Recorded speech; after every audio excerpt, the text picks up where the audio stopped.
thank you so much for being with us. I know it's early for you, but talk to me about Saturday night. Why is this a must watch? This is a must watch because you have one guy that wants to prove to the world that he's able to jump weight classes and be up there with a Sugar Ray Leonard, like a Floyd Mayweather, like a Roy Jones, and so many others that have jumped different weight classes and tested their skills. This is a must see because both guys are relentless.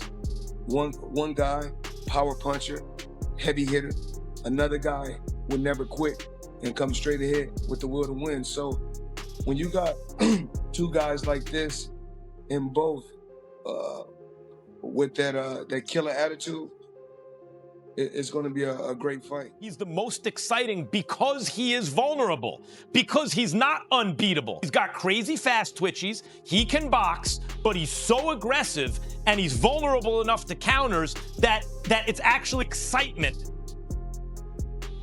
Floyd Mayweather and Max Kellerman discuss one of the most anticipated matchups of 2026. Floyd leaned towards Shakur Stevenson as the superior fighter, praising his elite defense, sharp boxing IQ, and complete skill set, calling him the best fighter in his weight class. You got guys fighting between 130, 135, and 140.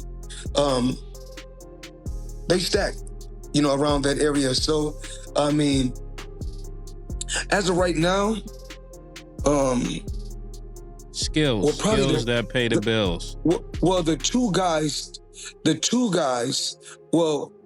the biggest puncher, I feel, at the 135 will probably be Gervonta Tank Davis. Mm-hmm. But the most skillful fighter at 135 will be hands down. While Max Kellerman pushed back, noting that Shakur Stevenson is naturally smaller than many fighters in the division and isn't known for knockout power.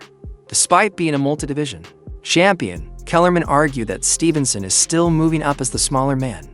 He added that Teofimo Lopez is the more exciting fighter due to his explosiveness and unpredictability, saying that the fact Shakur has the skill to beat him only makes Lopez more thrilling to watch.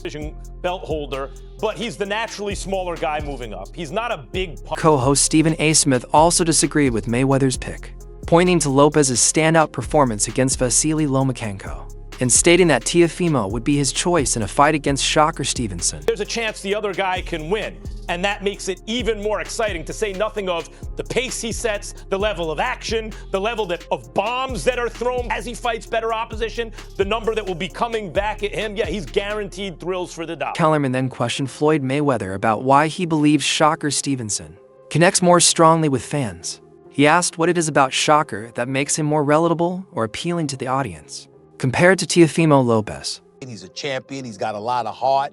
I respect where you're coming from with him because he's up there.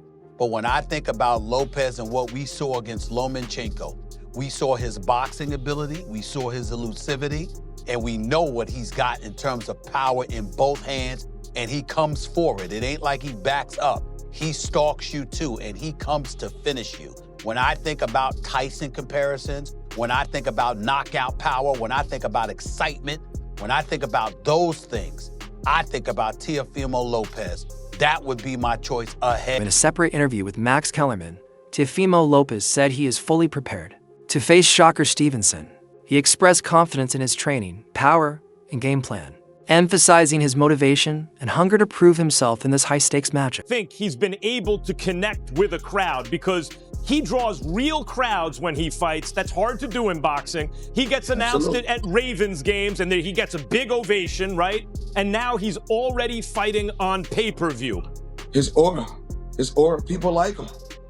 At Main Street, Discussing the stylistic matchup, Lopez said he welcomes the clash, highlighting his aggressive, power-punching approach against Shakur's technical, defensive mastery, and calling it an exciting test for both fighters. 7 interview Floyd Mayweather has long been an admirer of Shakur Stevenson's talent, consistently praising his skill, defense, and ring intelligence. Mayweather even stated that he would have loved to sign Shakur to his promotional company. With this type of fight and this type of magnitude of a fight, I have everything and all the attributes to beat this guy. This is great, man. This is great for the sport. We're both going to come into our 16th fight, and this right now is Matching that confidence, Stevenson remains composed in pre-fight interviews, stressing that his focus isn't on hyper statements. His goal is to perform at a high level, defend his belts, and prove his skill clearly inside the ring. You are a big lightweight compared to him, but you like to mix it up. It's not like you have the longest reach and like to box from outside. You like to fight. How do you see this as a matchup of styles? Style-wise and everything, I know, you know, they call them high tech. They do all those things like that. But I'm the type of fighter that I'll bring it to you. I bring the fight to you. And, you know. Malik Scott analyzed Shakur's style and advised Teofimo Lopez not to play into Stevenson's defensive strengths. He urged Teo to impose his presence and avoid getting drawn into overly technical exchanges that favor Shakur. He wasn't a huge puncher, but he was, I mean, very exciting, very tough, and he fought everybody. And Shakur is trying to do the same thing. He want to fight the best they got out there. He's asking, can he fight the best? I believe his contract is coming to an end, so hopefully we can come together and I can take him to that next level and give him the fights that he want, and make the fights happen. According to many boxing insiders, Stevenson versus Lopez is a matchup fans have waited years to see. While the clash of styles promises excitement, some believe the promotion hasn't fully matched the fight's significance. A lot of talk about this fight with Teofimo Lopez, but the main thing is, what are you expected to see from Teofimo Lopez? Anything you haven't seen before from him? Nah, he the truth. I understand what I'm getting myself into. I know that he's a great fighter. I believe that I'm the better fighter. So at the end of the day, come January 31st, we're gonna find out. A lot of people, when they talk about their opponents, look to disparage them. You don't want to do that. You just call them the truth. You respect them as a fighter. What do you expect about him? At the end of the day, I'm an honest fighter. I sit down, I watch, and I see who's good and who's not. And when I watch him, I think he's a great fighter. So me being honest with you, that's all cool. But at the end of the day, once again, I will come out victorious. Big narratives surrounding the last fight was the whole Tom and Jerry aspect of it. We're expecting to see you stand in front of Teofimo Lopez. And I can't tell y'all how I'm going to fight. Why would I tell you? If I tell you, that means I'm telling him. So at the end of the day, it'll be a surprise for him, and just come in on fight night and I'll be ready. Okay, who else? What is Johnny Boy? What do you do better than Tio? The fight now set and anticipation building. Analysts across boxing have shared their views.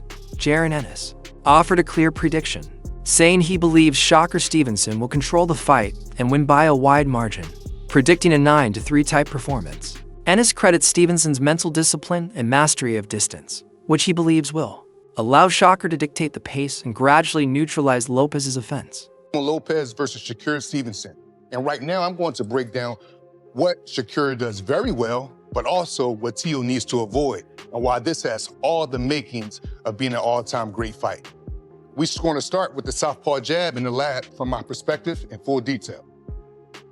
Shakur has one of the best jabs in the business, in my opinion, especially from a southpaw standpoint, because what he do as fighters has this rocky, back and forth place before they about to do offense. Shakur always catches it and hit you with the beautiful jab right there. He has a great measure of distance with it. And like I said, he has good timing with it because he catch when a guy wants to attack, you're rocking, you want to be front foot heavy, and the jab get there every time. He catches guys the minute that they want to attack from their front foot, and he stops their momentum with that very quick, snappy jab from a southpaw standpoint.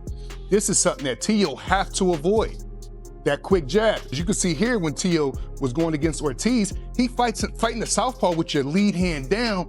That's a tragedy. Why is it a tragedy? Because you're closer to their lead hand. And don't forget, guys, I just told you, Shakur has a very, very good jab. So that means Tio lead hand down, going into offense against Shakur, going with his lead hand down, he's open for the jab. And we all know that